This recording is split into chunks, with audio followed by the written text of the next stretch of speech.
totally agree with you. But what Bong naman, ako as I watched it, what Bong naman said was really false. Mali talaga yun in a formal hearing. Yes, in good taste, but it's in not good a criminal offense. It's Pero not a pang criminal ethics offense. committee nga yun, pang ethics issue yun. Kaya sabi ko, it may be in poor taste. It's very And wrong police. venue, He Wrong could have venue. said it in a better manner. O kahit Yeah. nag-anonymous na lang siya, but siya yun eh. Kaya nga may freedom of expression tayo eh. Diba, sabi nga ng US Supreme Court sa isang case, in a democracy, everyone has a right to be wrong. Huwag mo lang gagawin yung wrong mo ay actionable wrong o krimen, di ba? Huwag mo lang ilalibel. May elements ang libel. And in fact, attorney, wala naman pala talagang nangyari na nakita niya personally. Hindi nila, wala naman pala. Example lang nga yung sinasabi niya, theoretically. Kaya nasabi ko, Malibog lang talaga siya. ay, hindi naman krimen eh. Ang anding kalibugan niya taga sinabi in front of a hearing. Kanya-kanyang style ng tao. Kaya nga may freedom of expression.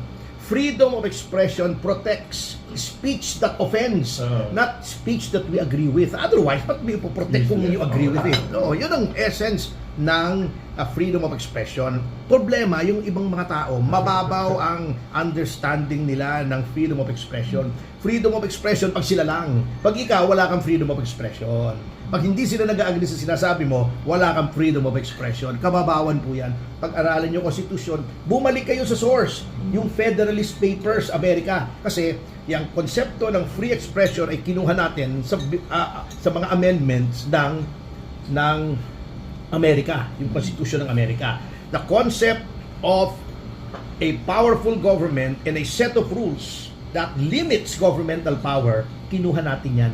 Kaya nga meron tayong mga articles on the powers of the legislature, the executive, and the judiciary. Yun ang poder nila. Etong Bill of Rights, yan ang limitasyon. So, government does not become too powerful na mawawala yung boses ng pangkaraniwang tao. Ganun yun. Ngayon, let them be judged by what they say. Kung ang extent ng level ng debate mo ay sasabihin dugyot ka, alam ng mga tao kung hanggang anong level ka lang. Ganun lang yun eh. Anong na-feel mo, attorney, nung sinabihan kang dugyot ni Jasmine? Wala, natawa ako. Hindi naman totoo. Naliligo naman ako every week. Minsan,